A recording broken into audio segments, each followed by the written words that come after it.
Please దెయ్యం like and కథ subscribe. శ్మశానం నిశ్శబ్దం. ఒక చిన్న గ్రామం పక్కన శ్మశానం ఉండేది. సాయంత్రం 7 గంటలు దాటితే ఎవరూ ఆ రహదారి వైపు వెళ్లేవారు కాదు. ఎందుకంటే అక్కడ రాత్రి వేళలో ఒక తెల్లటి చీర కట్టుకున్న స్త్రీ కనిపిస్తుందని అందరూ చెప్పుకునేవారు. ఒకరోజు రామ్ అనే యువకుడు ఆ రూమర్స్ అన్నీ ఫేక్ అనుకుని రాత్రి 12 గంటలకు ఆ రహదారి మీదుగా నడవాలని నిర్ణయించుకున్నాడు. మొదట్లో ఎలాంటి భయం అనిపించలేదు. కాని ఒక్కసారిగా గాలి బలంగా వీచింది. చెట్లు కదిలాయి. ఒక మూగ పక్షి రాత్రి మధ్యలో కేక వేసింది.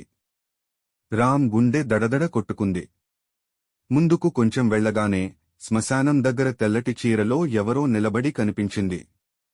అది నిజంగానే మనిషేనా లేక అని రామ్ తడబడుతూ ఆలోచించాడు.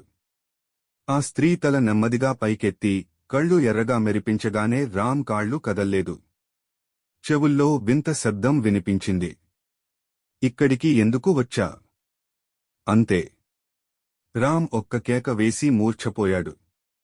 తరువాత ఉదయం గ్రామస్తులు వచ్చి చూసేలోపే అతను అక్కడ లేడు.